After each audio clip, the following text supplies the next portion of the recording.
impacto aí, emoção fortíssima, e agradecendo ao Levante Mulher, claro, num seminário sobre comunicação, a primeira ideia que deve ter ocorrido na batalha é disponibilizar essas imagens para a Rede Globo, convidá-la a botar amanhã no Fantástico, às 21h, porque a narrativa dos meios de comunicação de massa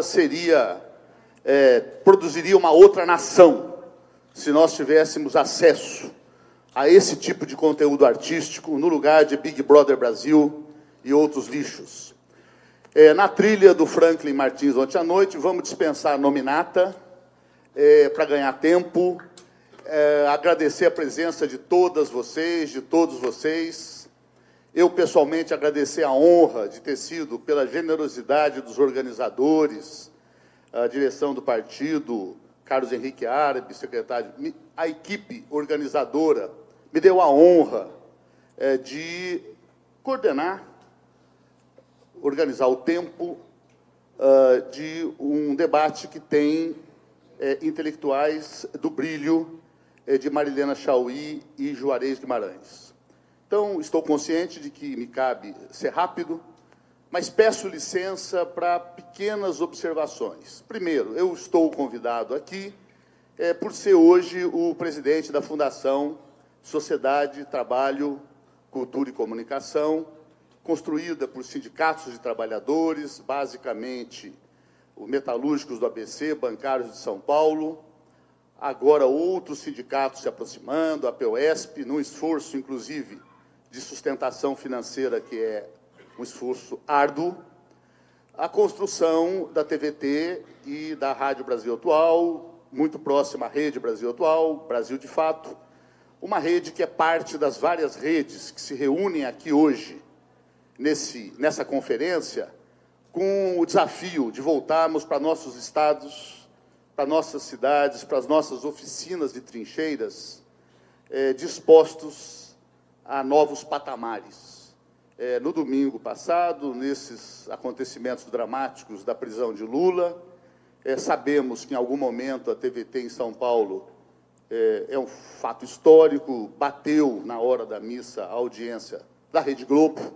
Isso mostra o potencial enorme que nós temos, compartilhando, nos articulando, as educativas dos estados que possuem governos democráticos, das universidades, e a conferência foi concebida grandemente para isso. Rapidamente também, não posso perder a chance de mencionar, pela minha ligação, de tantos de nós com os direitos humanos, que o tema de hoje é direito humano de primeira grandeza. No ano em que comemoramos, no dia 10 de dezembro, 70 anos da Declaração Universal dos Direitos Humanos, que só saiu naquela data, podia demorar anos ainda, também pelo empenho decisivo de uma mulher, Eleanor Roosevelt, que já com o marido morto, com seu prestígio, insistiu até que aprovasse os 30 artigos que desdobram: livres e iguais em dignidade e direito nascem todos os seres humanos. A representação artística que acabamos de ver, teatro, do Levante Mulher, mostra como Hannah Arendt diz que esse artigo 1º da Declaração não descreve a realidade em lugar nenhum do planeta. Em lugar nenhum do planeta as pessoas nascem livres e iguais em dignidade. Elas nascem presas, nascem desiguais. E o avanço dessa declaração é ser um programa político que, pela primeira vez, a pretensa Comunidade das Nações aprovou. E, lógico, que é uma letra grandemente descumprida em todos os estados. O seu artigo 19, ele diz: todas as pessoas têm direito à liberdade de opinião e de expressão, e de buscar, receber e difundir ideias e opiniões por todos os meios de expressão e comunicação. É o tema de hoje, e, para passar a palavra, a Marilena Chaui, que combinamos, tem uma fala mais extensa, abrangente, e Juarez Guimarães, depois, com uma preparada um pouco mais concisa. Eu queria que nós realizássemos aqui agora, peço licença para coordenar isso, na sequência dessa tocante manifestação artística teatral de agora, e para depois, já com a nossa emoção um pouco extravasada pela voz, pelos gritos que eu vou propor, a gente se concentre para ouvir com bastante serenidade e profundidade as duas falas. Eu vou pedir que a gente se levante e grite aqui por 3 vezes, eu vou contar até 3, 1, 2, 3, e nós vamos gritar juntos, com volume crescente da primeira para a terceira vez. Bom dia, Lula. 1, 2, 3. Bom dia, Lula! Bom dia, Lula! Bom dia, Lula!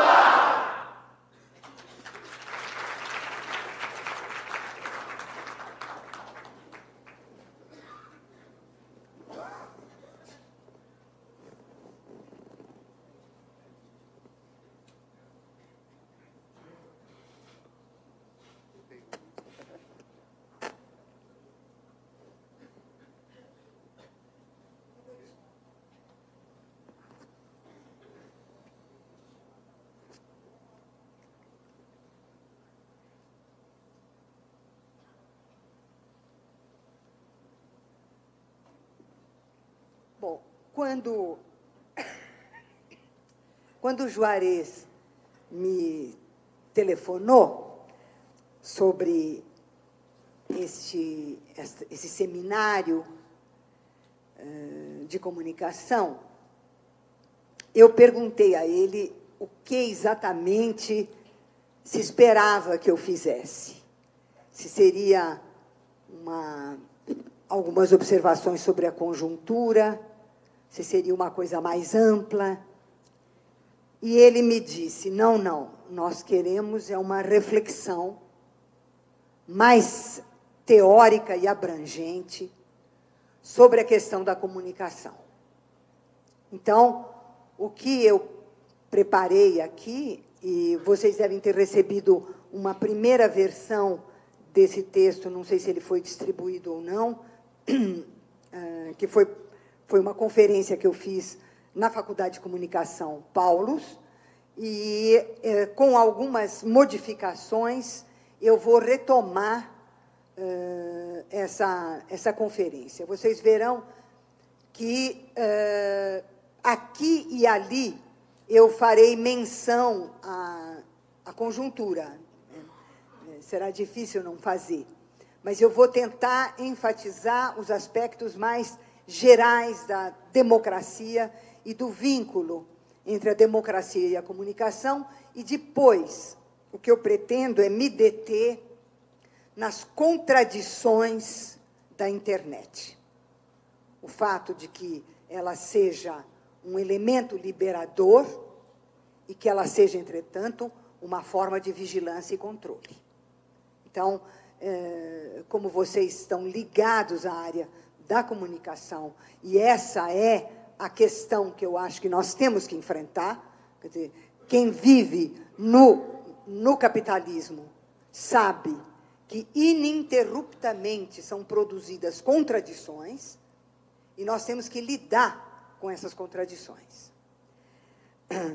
Eu queria lhes dizer também, eu queria saber se essas luzes aqui são necessárias para a transmissão, porque senão... Ai, obrigada. Não, é porque quem vai só falar e fica em pé, tudo bem, mas para quem está sentado e vai ler, é muito ofuscante, né? Então, vou deixar que vocês se ofusquem com a minha voz. Bom... Então, a minha fala é comunicação e democracia.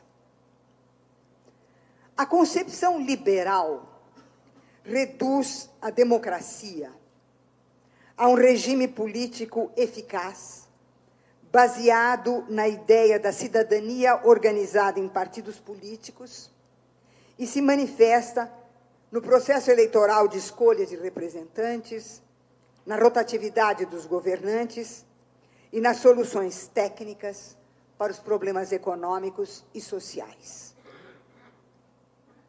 Ora, a democracia ultrapassa em muito a concepção liberal e ultrapassa a ideia de um regime político. A democracia define a forma da própria sociedade. Em outras palavras, trata-se de uma forma, a democracia é uma forma sociopolítica, definida pelo princípio da isonomia, isto é, a igualdade dos cidadãos perante a lei, e da isegoria, o direito de todos de expor em público as suas opiniões, vê-las discutidas, aceitas ou recusadas em público, tendo como base a afirmação de que todos são iguais, a Declaração Universal, de que todos são iguais, porque são livres. E são livres porque ninguém está sob o poder de um outro. E porque todos obedecem às mesmas leis, das quais todos são autores. Autores diretamente, numa democracia direta participativa. Autores indiretamente, numa democracia representativa.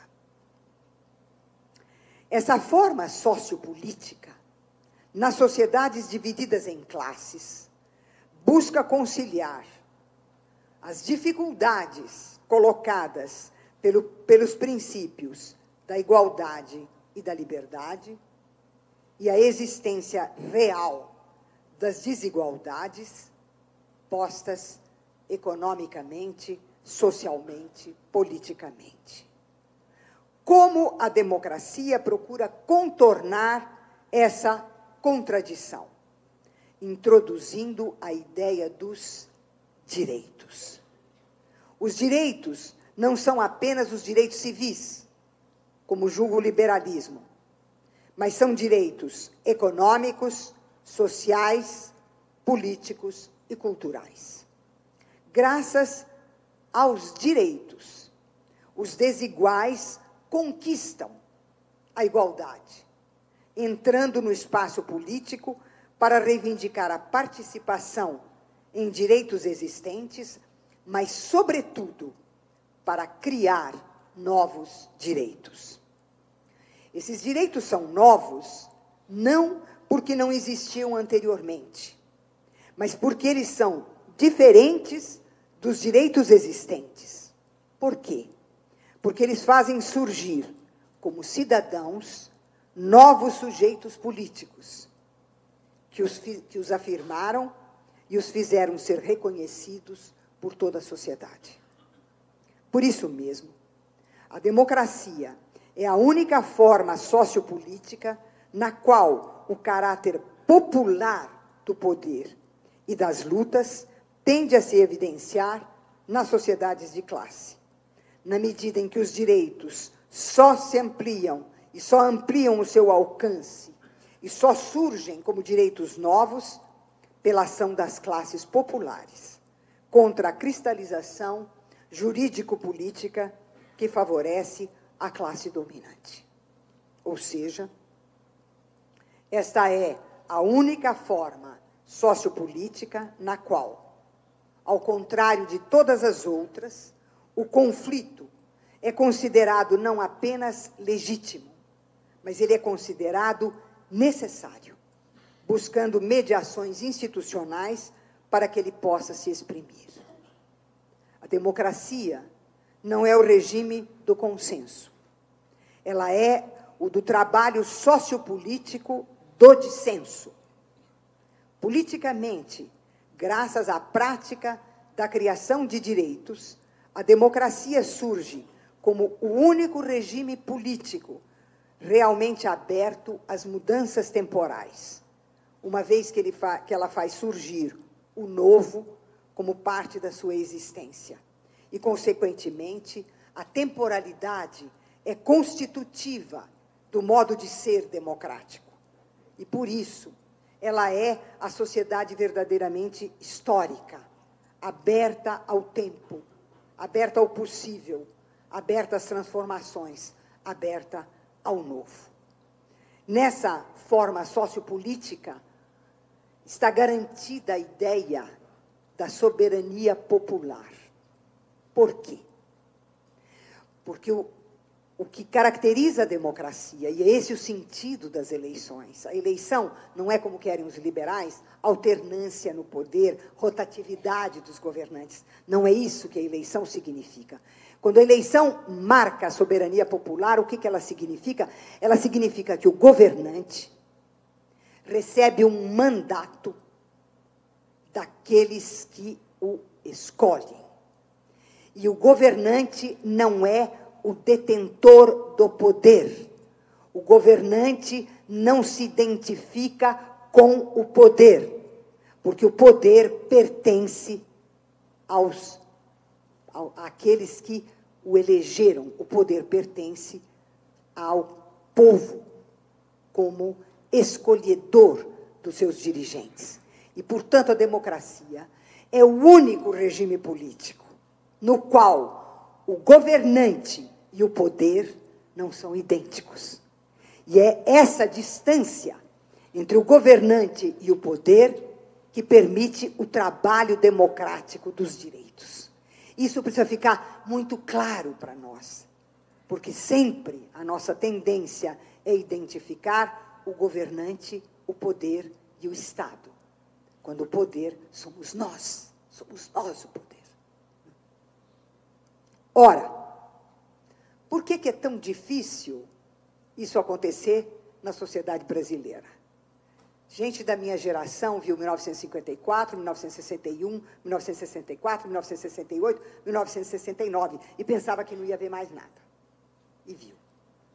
Por quê? A sociedade brasileira é estruturalmente antidemocrática.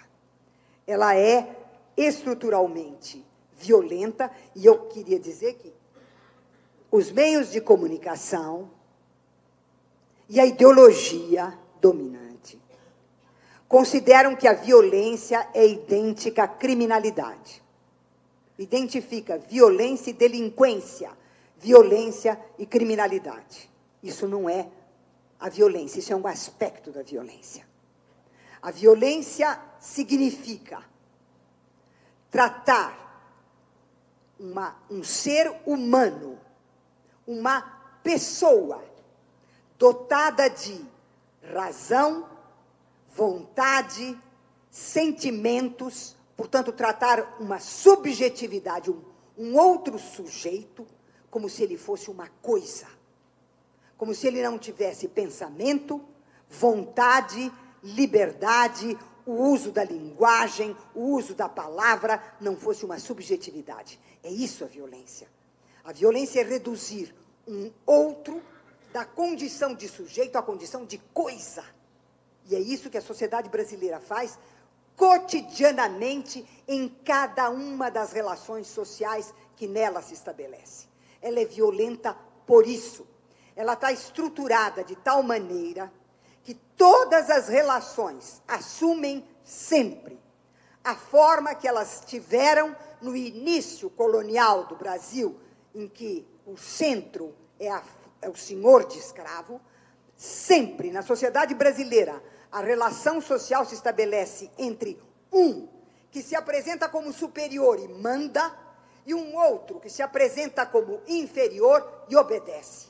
A relação é sempre de hierarquia, de mando e de obediência. Ela nunca se estabelece como uma relação entre iguais. E não sendo uma relação entre iguais, ela não pode nunca criar a noção de direitos e de cidadania.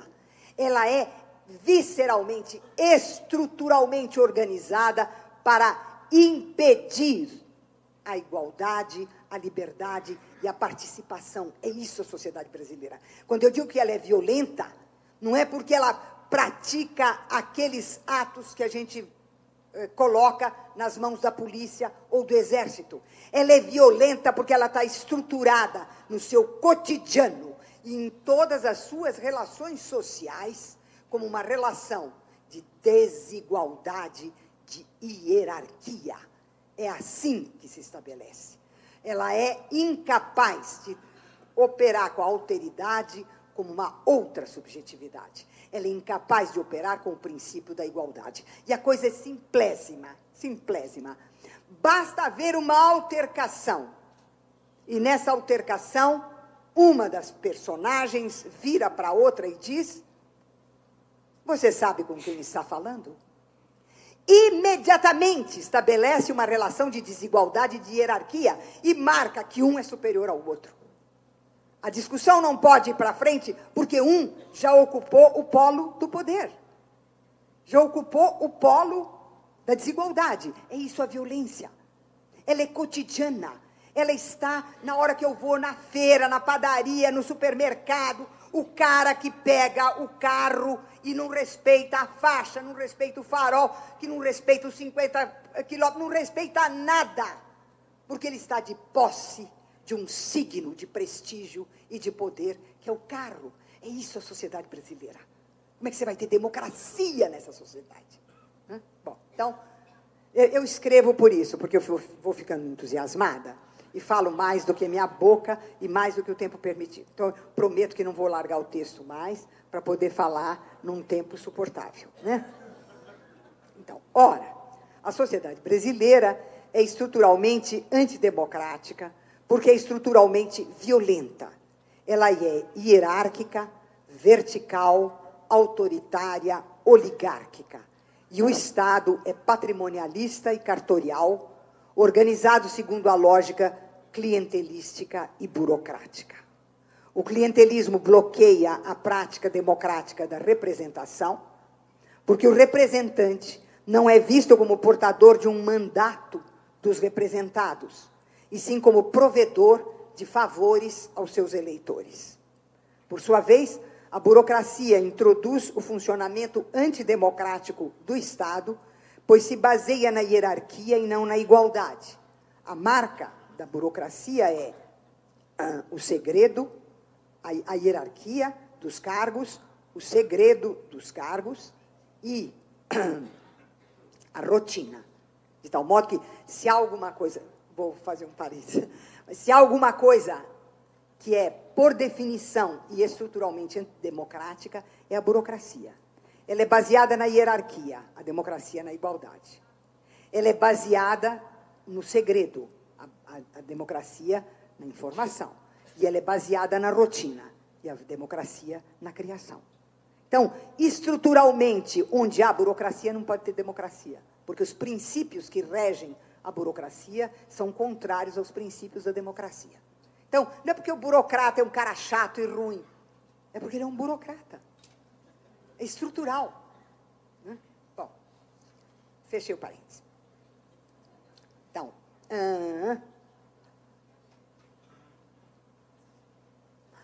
nossa sociedade está polarizada entre a carência absoluta das camadas populares e o privilégio absoluto das camadas dirigentes e dominantes, bloqueando a instituição e a consolidação da democracia.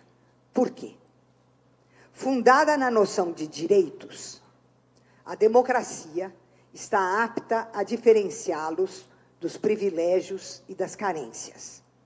Um privilégio é, por definição, algo particular, que não pode generalizar-se, nem se universalizar, sem deixar de ser um privilégio. Uma carência é uma falta, também particular ou específica, que desemboca numa demanda, também particular ou específica, não conseguindo se generalizar nem se universalizar. Ora, um direito, ao contrário das carências e dos privilégios, não é particular nem específico. Ele é geral e universal, seja porque ele é o mesmo e válido para todos os indivíduos, todos os grupos e todas as classes sociais, seja porque, embora diferenciado, ele é reconhecido universalmente por todos, como é o caso dos direitos das chamadas minorias.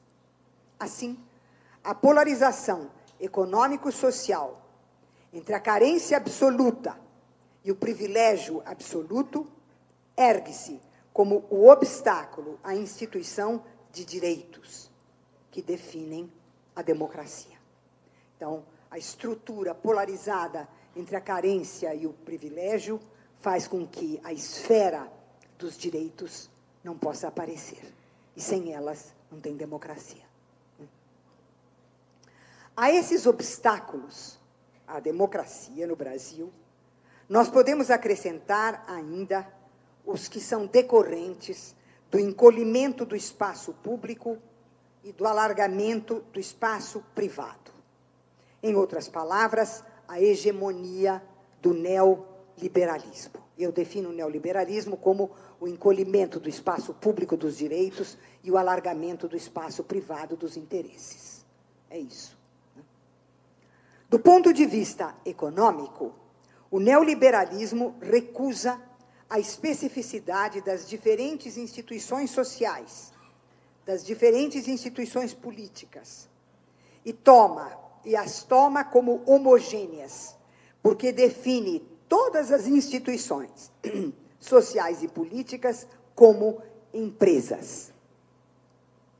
A fábrica é uma empresa, a escola é uma empresa, o hospital é uma empresa, o centro cultural é uma empresa, e assim por diante.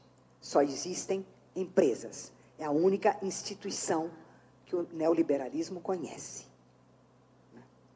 Mais do que isso, o neoliberalismo define o indivíduo como capital humano, isto é, como o empresário de si mesmo, destinado à competição mortal em todas as instituições, e chama esta competição com o nome de meritocracia.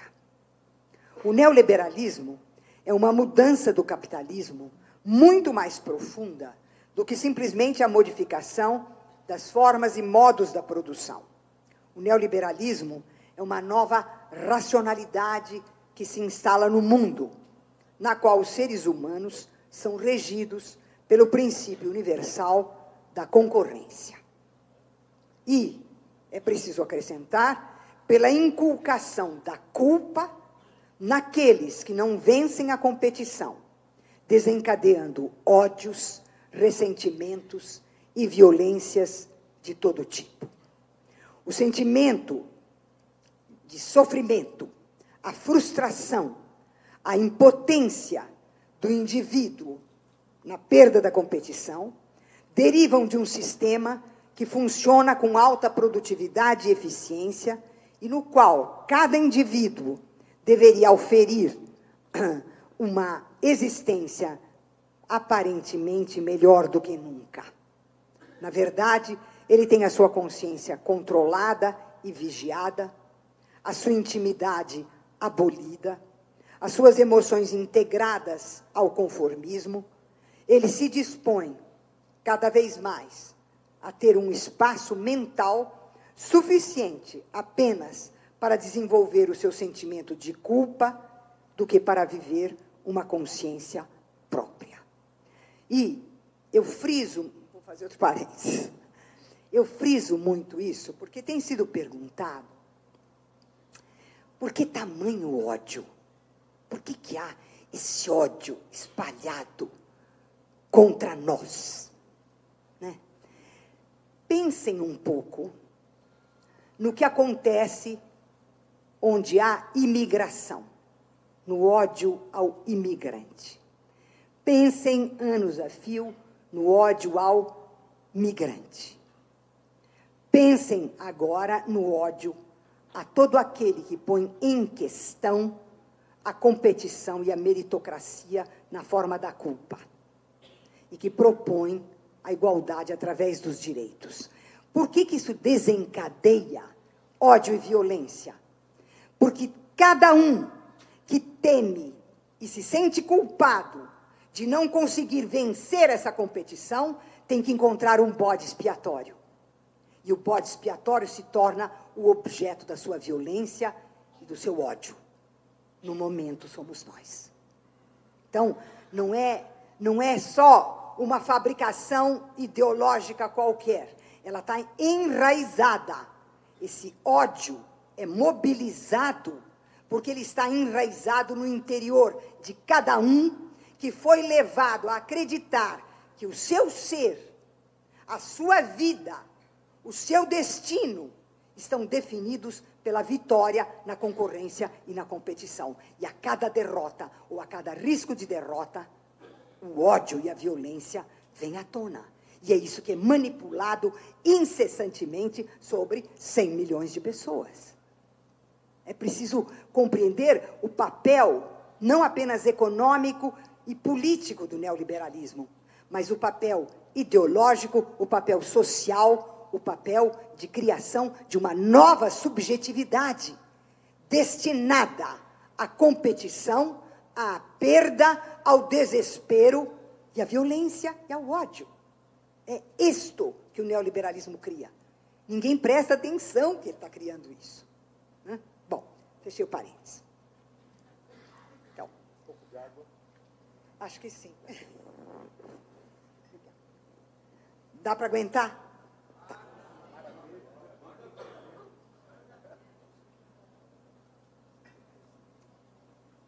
Tá. Mas também é preciso ver o que acontece politicamente. Politicamente, o Estado deixa de ser considerado uma instituição pública regida pelos princípios e valores democráticos.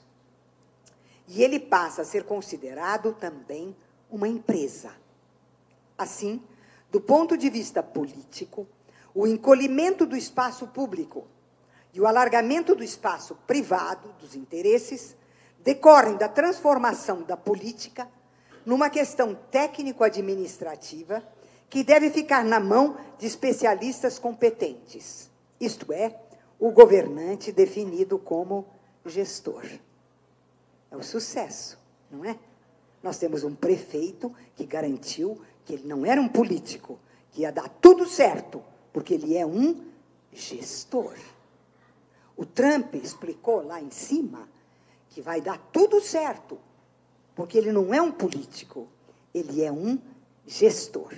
Daqueles gestores que são formados naqueles programas de televisão, rapidinho, de gente que vai ficar bem-sucedida, etc. É o gestor.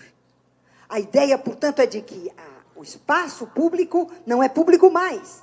Ele é uma empresa que deve ser regida pelos dispositivos do espaço privado. E é por isso que o governante não é um governante, ele é um gestor.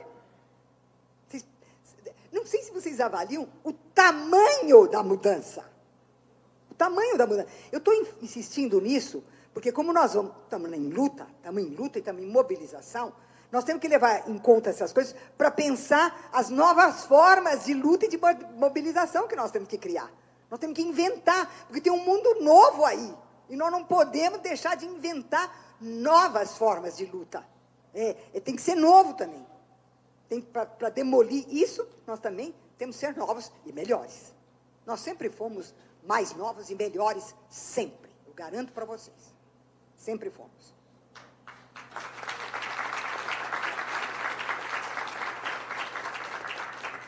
Aos cidadãos, cabe reconhecer a sua própria incompetência, confiar na competência dos gestores e reduzir a participação política ao momento do voto.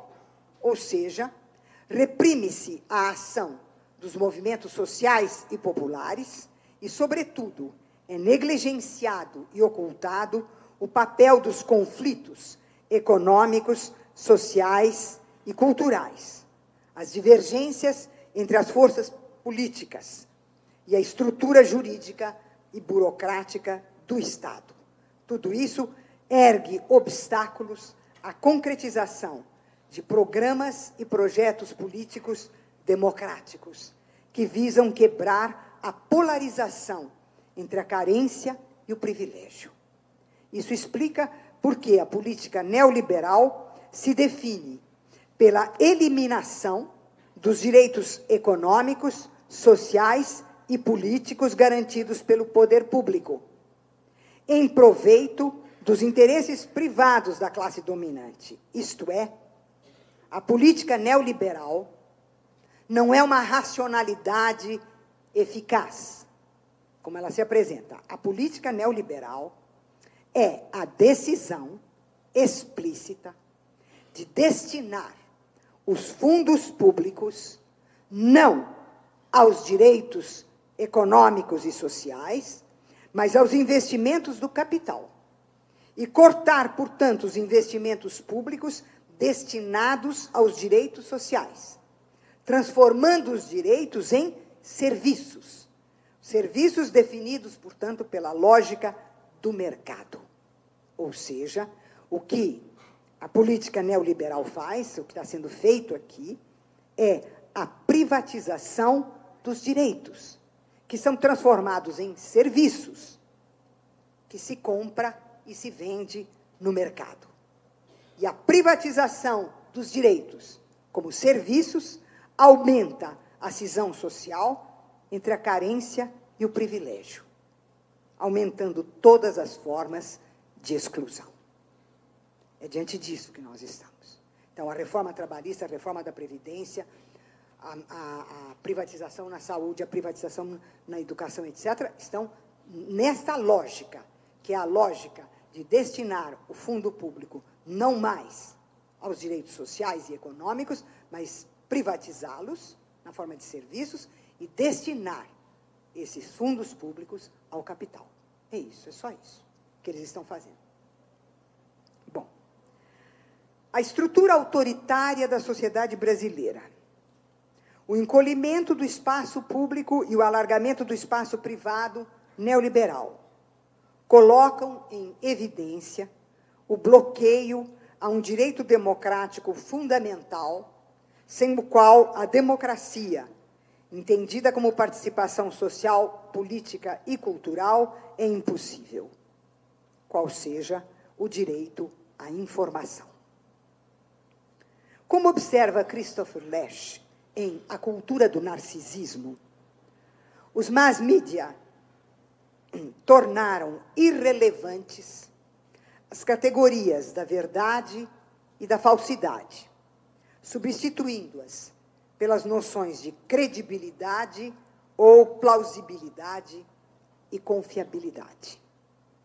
Para que algo seja aceito pela sociedade como real, basta que apareça como crível ou plausível, ou como oferecido por alguém confiável. Os fatos cedem lugar a declarações de personalidades autorizadas, que não transmitem informações, transmitem suas preferências, e estas se convertem imediatamente em propaganda. Qual a base de apoio da credibilidade e da confiabilidade? A personalidade, cuja vida privada se torna o suporte e a garantia da ordem pública. A fronteira entre fatos e versões desaparece.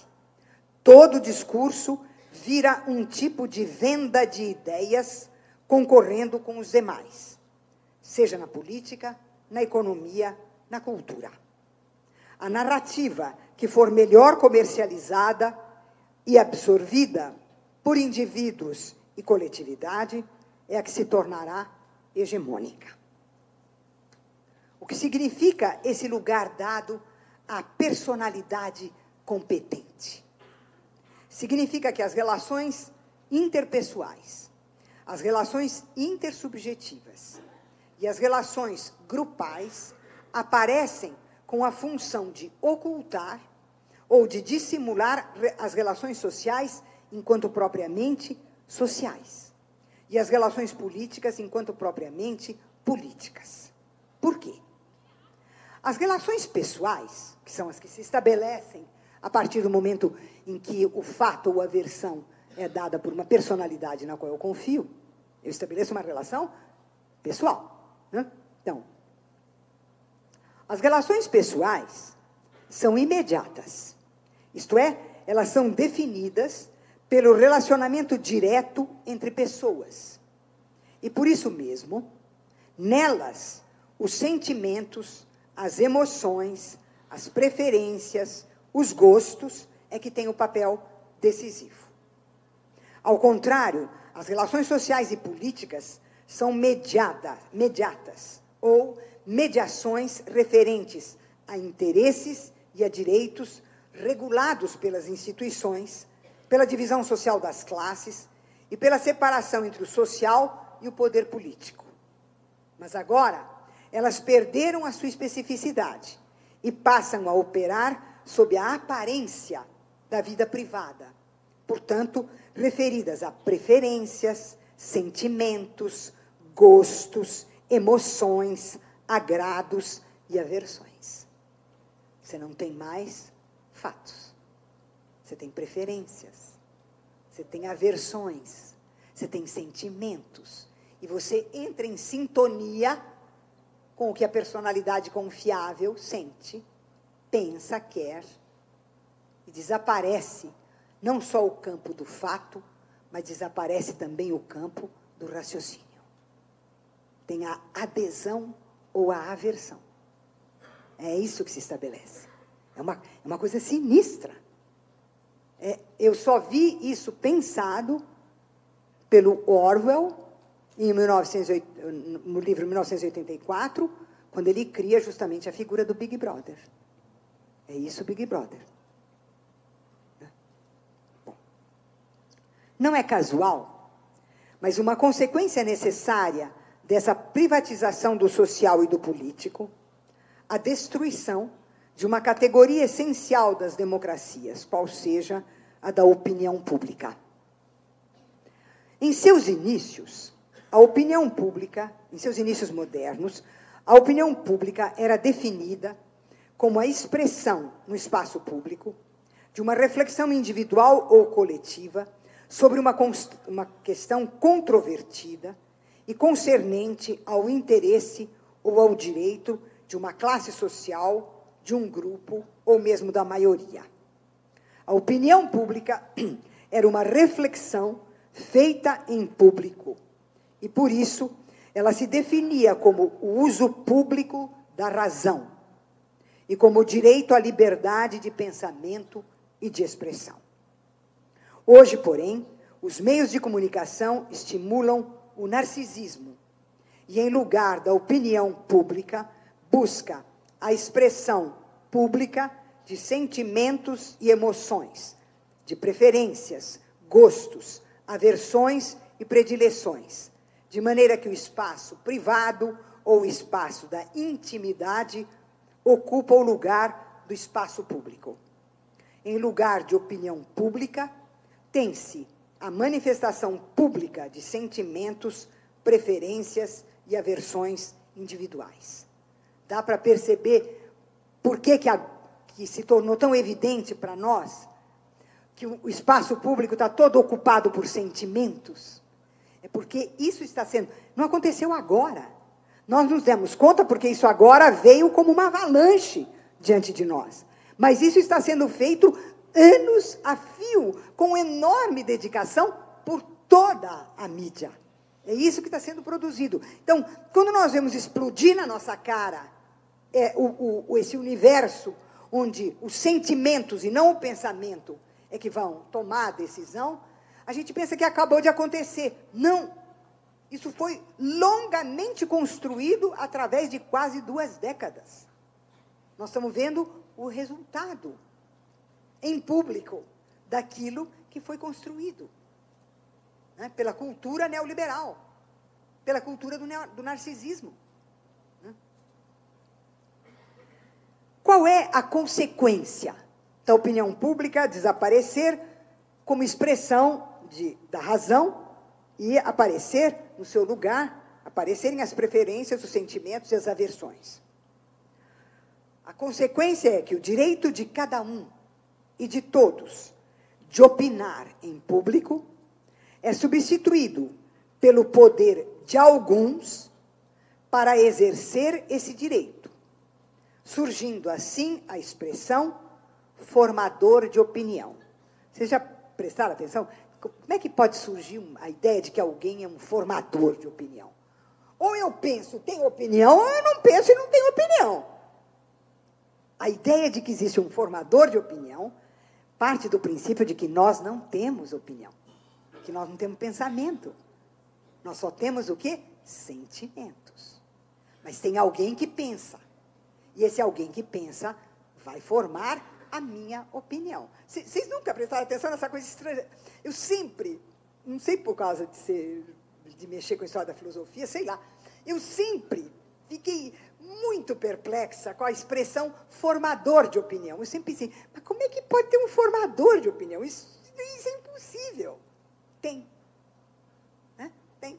Né? Então, o direito de cada um e de todos de opinar em público é substituído pelo poder de alguns para exercer esse direito, surgindo assim a expressão formador de opinião, aplicada a intelectuais, artistas, jornalistas, profissionais dos meios de comunicação.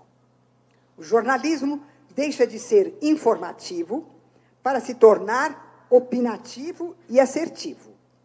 O detentor da credibilidade e da plausibilidade se torna protagonista da destruição da esfera pública da opinião. A multimídia potencializa o fenômeno da indistinção entre as mensagens e os conteúdos.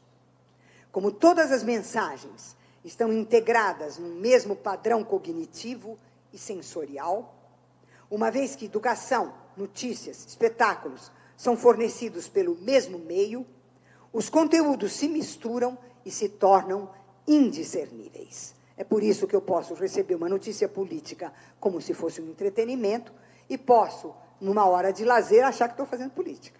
Misturou tudo, confundiu tudo. Né? Essa mescla dos conteúdos é agravada e reforçada pela encenação. Os programas educativos na forma de videogames. As notícias em forma de espetáculo. A transmissão das sessões do Poder Legislativo ou do Sistema Judiciário como se fossem novelas. Os jogos esportivos como se fossem coreografias de dança. E assim por diante. A multimídia unifica, num único universo digital, manifestações culturais distintas no espaço e no tempo. Diferentes por sua origem, classes sociais, nacionalidade, etnias, religiões, estados, centros de pesquisa, etc. Diversas por seu conteúdo e por sua finalidade. Informação, educação, entretenimento, política, artes, religiões. Dando origem à cultura virtual, onde tudo é igual. Todas as mensagens, de todos os tipos, são incluídas no meio porque fica tão abrangente, tão diversificado, tão maleável, que absorve, no mesmo texto ou no mesmo espaço-tempo, toda a experiência humana, passada, presente e futura, como se fosse um ponto único do universo. Nós podemos, então, focalizar a questão do exercício do poder pelos meios de comunicação, tomando-o sob dois aspectos principais: o poder econômico e o poder ideológico. Vou começar tratando, então, do poder econômico. Do ponto de vista econômico, como todos nós sabemos, os meios de comunicação são empresas privadas, isto é, eles são uma indústria, a indústria cultural, que é regida pelos imperativos do capital ou do mercado. Ou seja, os meios de comunicação são um negócio. Eles são uma empresa. E um negócio que, sob os efeitos da forma econômica neoliberal, passou por profundas mudanças estruturais. Pois, num processo nunca visto até então, de fusões e aquisições, companhias globais ganharam posições de domínio na mídia. Além da forte concentração, os oligopólios beiram o monopólio, também é significativa a presença no setor das comunicações de empresas que não têm nenhum vínculo com essa área e nenhuma tradição na área da comunicação. Ou seja, o porte dos investimentos e a perspectiva de lucros jamais vistos levaram grupos proprietários de bancos, indústria metalúrgica, indústria elétrica e eletrônica, fabricantes de armamentos e de aviões de combate, indústrias de telecomunicações a adquirir, mundo afora, jornais, revistas, serviços de telefonia, rádios, televisões, portais de internet e satélites. Ou seja, o grande capital é o senhor dos meios de comunicação. Então, não é esse ou aquele grupo, não é a família tal ou a família X que é dona, imagina. É o banco tal, é a indústria de armamento X, é a indústria de satélites Y, e assim por diante. É gente barra pesada. Não é uma familhinha que mora no Jardim Botânico ou em Paraty. Não é? Eles não têm poder nenhum. Nenhum. Tem que ficar claro para nós onde é que está o verdadeiro poder. Senão a gente vai fazer bobagem. Como observaram vários jornalistas, houve não só a expansão da tecnologia analógica, mas em menos de 2 décadas, o salto para a tecnologia digital, a explosão da telefonia celular e a multiplicação das maneiras de comunicação com a possibilidade de interação entre as redes de computador e um aumento exponencial na velocidade de transmissão de dados sob qualquer plataforma, celular, rádio, satélite, fibra de vidro, fibra de cobre, o que se quiser. Os dados passaram a trafegar nas redes de comunicação, passando de 1.000 para milhões de bytes. A tecnologia do sistema digital modifica totalmente a forma da comunicação, pois pode integrar num único sistema de distribuição e recepção a televisão, a internet, o cinema, a telefonia de voz e imagem, redes de dados, distribuído pela casa, pelo escritório, para cada aparelho receptor. Não causa espanto que as companhias de produtos eletrônicos e as empresas de telecomunicações estejam em disputa para controlar esse negócio de ponta a ponta. E somente grupos poderosíssimos, resultantes de alianças entre empresas de comunicação de massa, operadoras de comunicação, provedoras de serviços de internet e empresas de computadores, estão em posição de dominar os recursos econômicos e políticos necessários para a difusão da multimídia. Haverá um sistema multinacional, porém, com toda a probabilidade, será decisivamente moldado pelos interesses comerciais de uns poucos conglomerados ao redor do mundo. Do ponto de vista da democracia, a questão que se coloca, portanto, é de saber quem detém o controle dessa massa cósmica de informação. Ou seja, o problema é saber quem tem a gestão de toda a massa de informações que controla a sociedade. Quem utiliza essas informações? Como as utiliza? Para que as utiliza? E, sobretudo, quando se leva em consideração um fato técnico que define a operação de informática, qual seja a concentração e centralização da informação. Porque, tecnicamente, os sistemas informáticos, ao operarem em rede, operam com a centralização dos dados e a produção de novos dados pela combinação dos que foram coletados.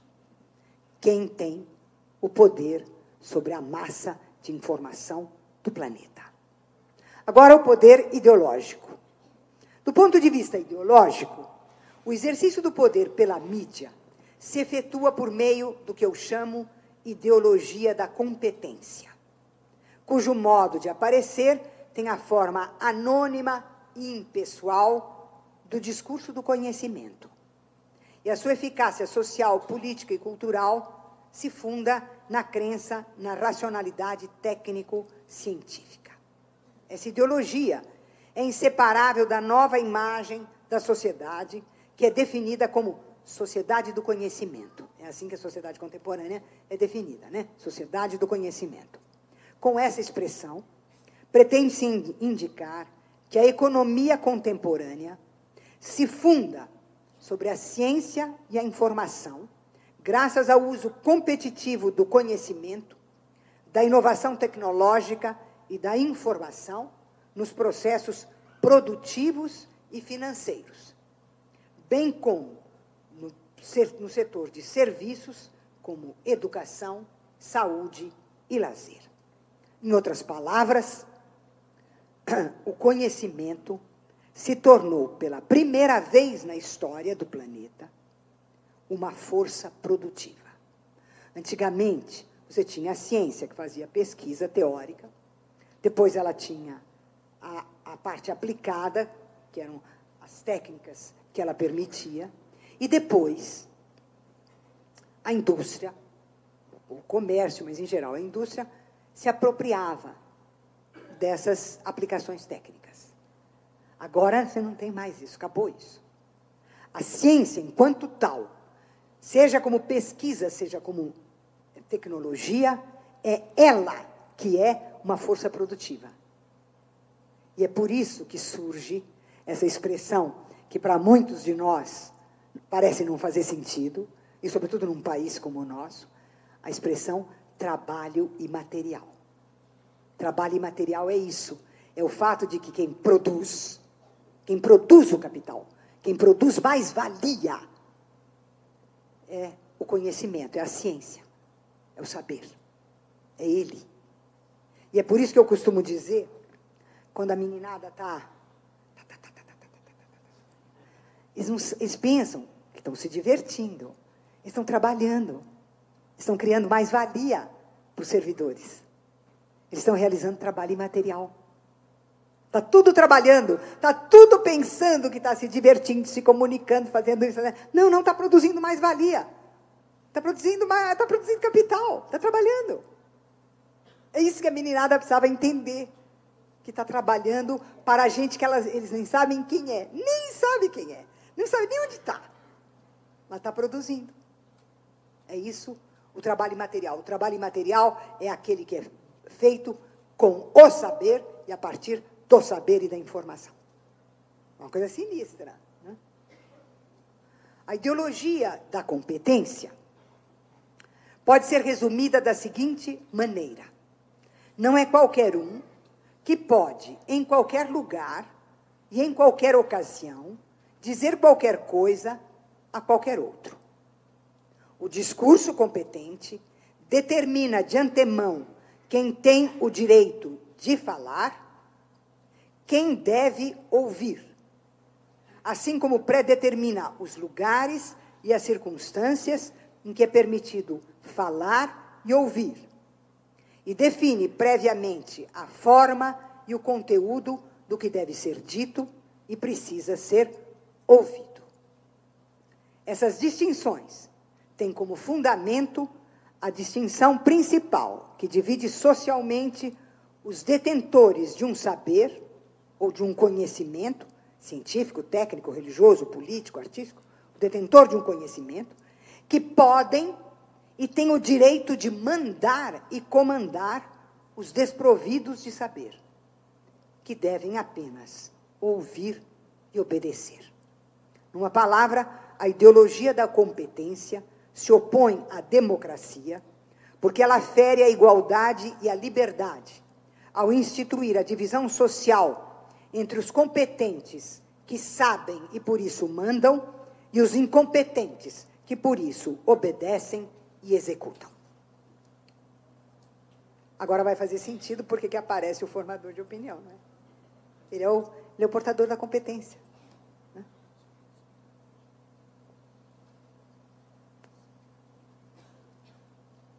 Ou seja, eu costumo dar um exemplo, porque é onde a ideia do competente, do formador de opinião aparece com muita clareza, é o seguinte. Suponha o que acontece na Rocinha. Ou suponha que tenha havido uma enchente de proporções fora do comum, como aconteceu em Minas Gerais. Isso. Aí vai a mídia. E vai o repórter. Evidentemente, existem protagonistas da situação. Existem os sujeitos que agem, que pensam ali. Né? Há um conjunto de sujeitos sociais que são protagonistas do acontecimento. Aí o repórter chega.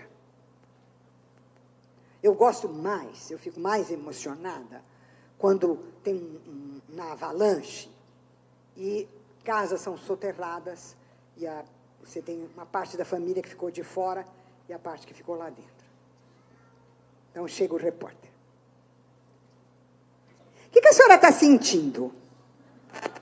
Eu estou numa alegria, viu? Vou comprar pipoca daqui a pouco. Como é que alguém pode chegar e dizer o que a senhora está sentindo? Quando tudo desbarrancou. Quando a família morreu lá dentro. Bom, primeiro, então, é um imbecil. É claro que ele é um imbecil de dizer o que a senhora está sentindo. Né? O que a senhora está sentindo.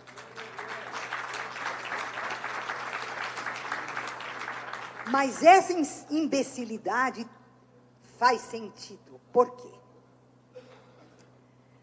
Porque depois que ele pergunta para cada um dos protagonistas do acontecimento o que você sente, o que você deseja, você percebe que ele não perguntou para nenhum o que é que você pensa disso. Qual é a sua opinião sobre esse acontecimento?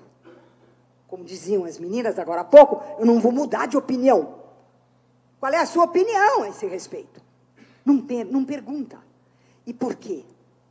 Porque quem sabe o que foi que aconteceu, qual é o sentido desse acontecimento, quem tem uma opinião sobre esse acontecimento e quem vai explicar para todo mundo o que foi, é o repórter, é o formador da opinião, é ele o competente. Ele pensa e nós sentimos. Nós não pensamos, nós não sabemos nada.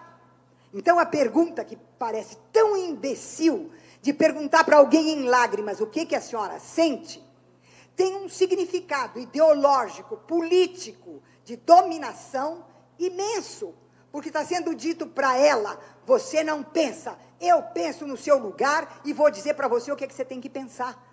É essa a operação que a mídia realiza 24 horas por dia no planeta inteiro e aqui em particular. É isto o poder ideológico do formador de opinião. Então, não é pouca coisa que a gente tem que enfrentar.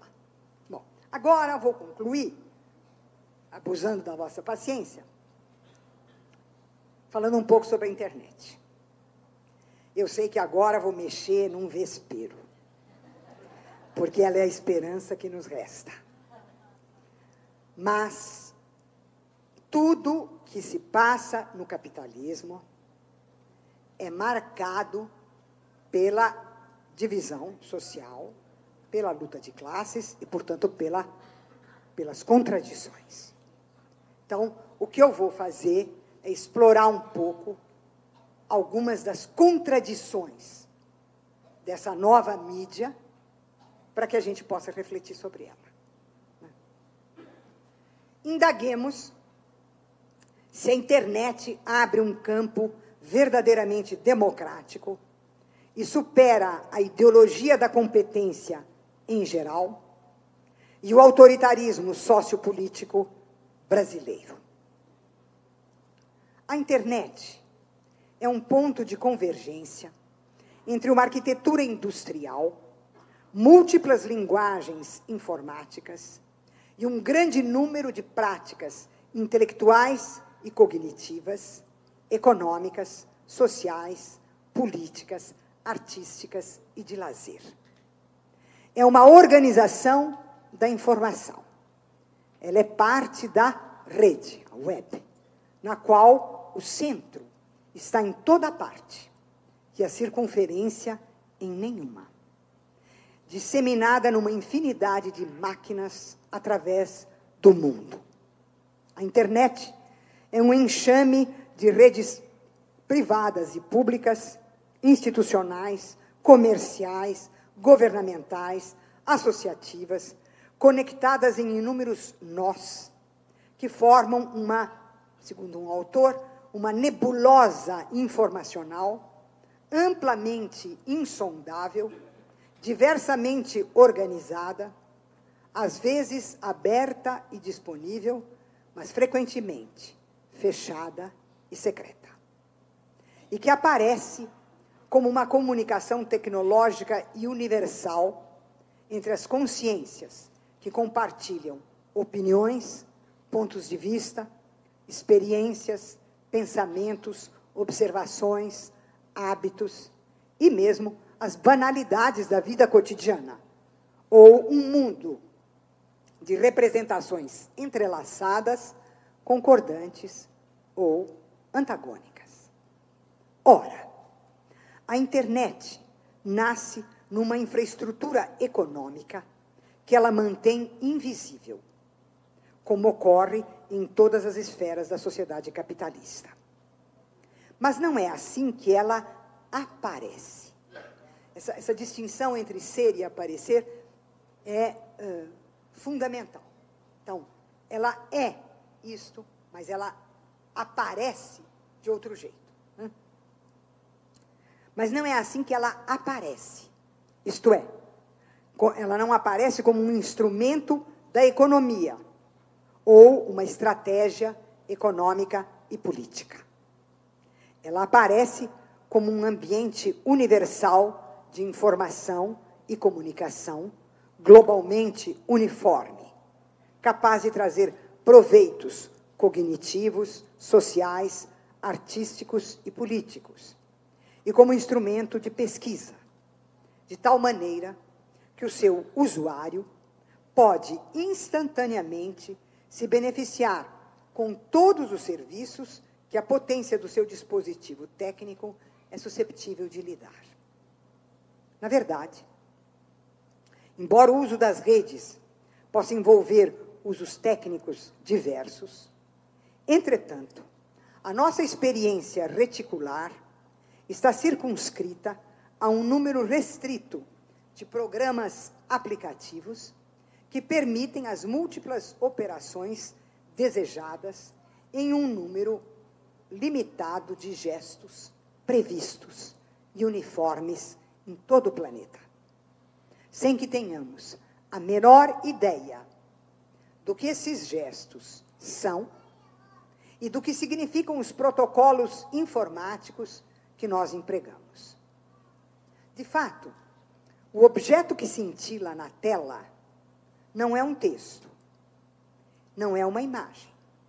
Ele é um sistema aplicativo opaco, do qual nós percebemos apenas a interface que utilizamos, sem jamais conhecer a sua complexidade técnica, que permanece invisível sob a visibilidade contínua. Nós ignoramos os procedimentos operatórios que a criaram e a conservam, as leis da sua formação e configuração, a sua arquitetura funcional. Em outras palavras, com a internet, nós não sabemos onde estamos, nem o que fazemos. Mas não só isso. A internet nos coloca diante de uma contradição. De um lado, ela atravessa potencialmente todas as fronteiras territoriais e políticas e parece permitir uma distribuição de conhecimentos e de informação que dão fim às disparidades cognitivas. E parece permitir aos grupos e aos indivíduos se apropriar do seu ambiente econômico, social, cultural e político. De outro lado, porém, as práticas reticulares determinam lentamente o surgimento de um novo tipo de subjetividade, que não se define mais pelas relações do corpo com o espaço e o tempo do mundo e da vida, mas com a complexidade de relações que permanecem esparsas e fragmentadas num espaço inexistente. Elas operam, ali operam a obediência e a sedução do campo mental, que, entretanto, estão disfarçadas, a sedução e a obediência, sob uma pretensa liberdade de escolher. Mas escolher o quê? Escolher obedecer. Qual é o aplicativo que eu vou usar? Qual é o comando que eu tenho que usar? Estudos de neurologia revelam, é um estudo que está sendo feito na França e na Inglaterra. Estudos em neurologia revelam, e é feito sobretudo com crianças e adolescentes, que nos usuários existe uma diminuição das capacidades do lobo frontal do cérebro, onde se realizam o pensamento e os julgamentos. E há um grande desenvolvimento da parte posterior do cérebro, responsável pelo desejo. Então, você diminui a capacidade de pensar e aumenta a de desejar. Né? Pensa-se menos e deseja-se muito. As empresas desenvolvem aplicativos para enfatizar, direcionar, induzir e estimular desejos. Curtir se tornou uma obrigação. E o like se tornou a definição do ser de cada um. Existir é ser visto. A contradição pode ser assim resumida. Se levarmos em consideração o monopólio da informação pelas empresas de comunicação de massa, nós podemos considerar que, do ponto de vista da ação política, a internet e as redes sociais são uma ação democratizadora e liberadora, tanto por quebrar esse monopólio, assegurando a produção e a circulação livres da informação, como também por promover acontecimentos políticos de afirmação do direito democrático à participação. No entanto, os usuários da internet e das redes sociais não possuem o domínio tecnológico da ferramenta que eles empregam. Justamente porque são usuários.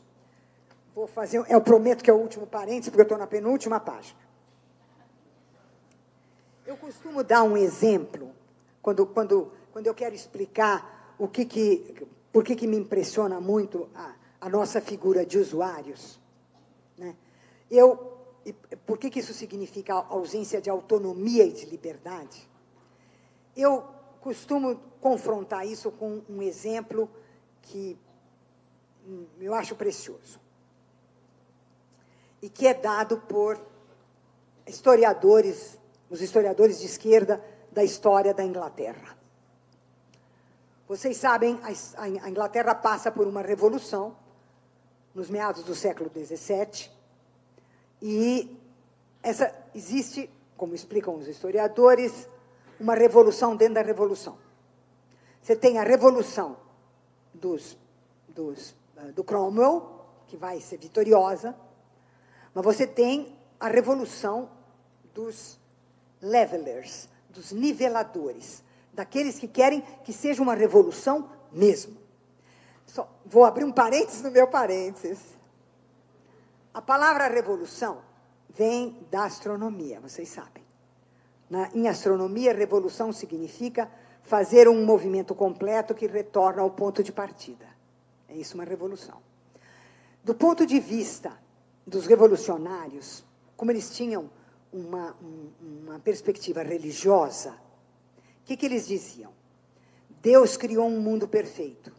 E olha o que os seres humanos fizeram com esse mundo perfeito. Nós temos... E Jesus criou um cristianismo perfeito. E olha o que os cristãos fizeram com esse cristianismo. Então, qual é a nossa tarefa? A nossa tarefa é voltar às origens do cristianismo, quando ele era puro, verdadeiro. Então, o que é esse movimento que nós vamos fazer de completar o ciclo e voltar às origens? Nós vamos fazer uma revolução. É por isso que eles dizem que eles estão fazendo uma revolução. Na nossa cabeça, a revolução é o que vai para frente, né? Mas na cabeça dos primeiros revolucionários, a revolução é o que recupera a pureza e a perfeição da origem. Bom, fechei o parênteses dentro do parênteses.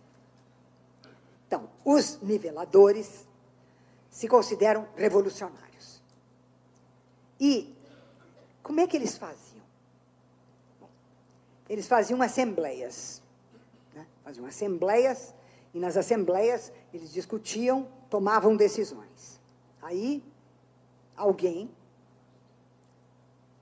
havia tomado nota de toda a assembleia e das decisões. Havia fabricado, isso tinha há centenas, fabricado uma prensa de madeira, com os tipos de madeira, feito tinta com ervas, feito com as madeiras, o lugar de imprimir, e tinha obtido, recolhendo aqui e ali, papel usado em toda parte. Essa pessoa pegava os tipos, imprimia o que havia acontecido na Assembleia, as decisões, passava na prensa e panfletava pela Inglaterra inteira. Qual é o exemplo que eu estou dando? Você tem um indivíduo, um grupo de indivíduos, que tem o domínio técnico do objeto que eles manipulam. O cara fabrica a prensa, fabrica os tipos, fabrica a tinta, recolhe o papel, produz o texto, imprime e distribui. Ele tem, nós podemos dizer que esse é um indivíduo autônomo. Ele tem o conhecimento tecnológico e o poder de fabricação do início ao final do processo. Ele é o senhor do processo tecnológico e político que ele realiza. E é por isso que ele pode dizer, eu sou livre, tem ninguém no meu lugar fazendo isso. E é isso que nós, usuários, não temos. Nós somos usuários. Nós não temos nenhum domínio, nenhum controle do objeto tecnológico que nós usamos. Fecho o parênteses e volto ao final do meu texto. Então, justamente porque somos usuários, não temos qualquer poder sobre a ferramenta que empregamos. Pois, de um lado, esse poder é o das empresas que determinam a forma e o conteúdo dos aplicativos, e, de outro lado, esse poder é uma estrutura altamente concentrada, a Internet Protocol, com 10 servidores nos Estados Unidos e 2 no Japão, nos quais estão alojados todos os endereços eletrônicos mundiais, de maneira que, se tais servidores decidirem se desligar, desaparece toda a internet. Além disso, a gerência da internet é feita por uma empresa norte-americana em articulação com o Departamento de Comércio dos Estados Unidos. Isto é, gere o cadastro da internet mundial.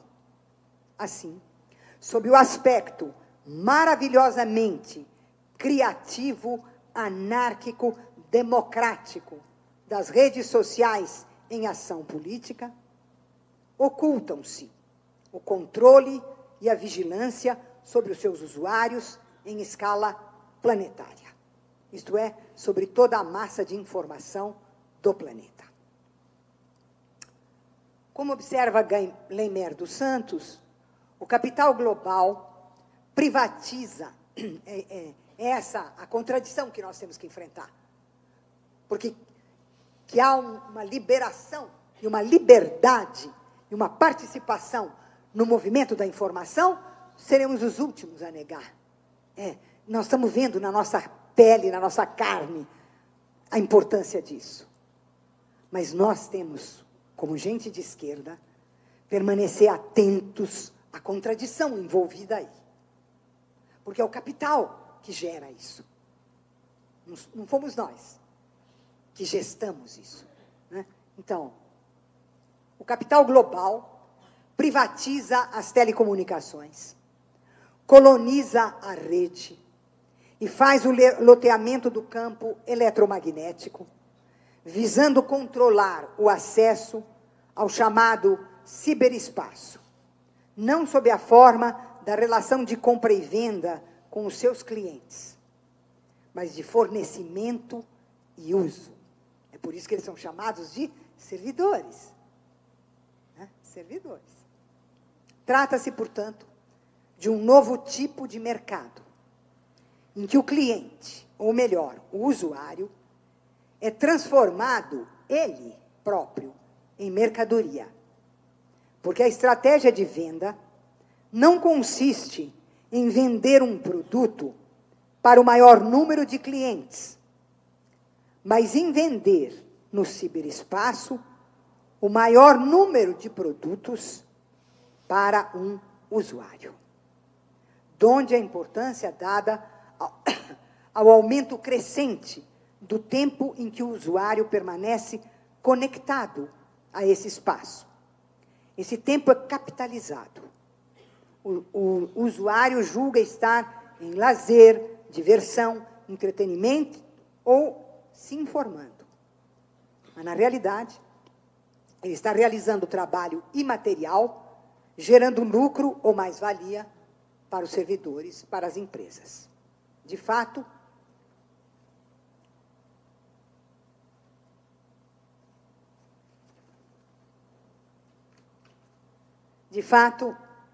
os provedores de acesso traçam o perfil do usuário em termos de preferências de acessos, escolhas e rejeições, idade, gostos, etc. Perfil que serve de base de cálculo para o valor de tempo de vida em termos da sua virtualidade de acesso e consumo. O indivíduo se reduz a um fluxo de dados que pode ser reorganizado e vendido de acordo com os interesses de potenciais anunciantes, os quais, de posse dessas amostras compradas, invadirão os acessos dos indivíduos ao ciberespaço com propagandas já direcionadas para os seus gostos. O controle é feito sobre senhas e acessos, organizados como amostras de bancos de dados, bases com que o mercado financeiro se articula com a especulação de possibilidades, isto é, o valor da informação, a única mercadoria que conta, tornando-se a medida de todas as coisas, pois para o capital global, a informação é a medida quantitativa de tudo e o detentor do poder.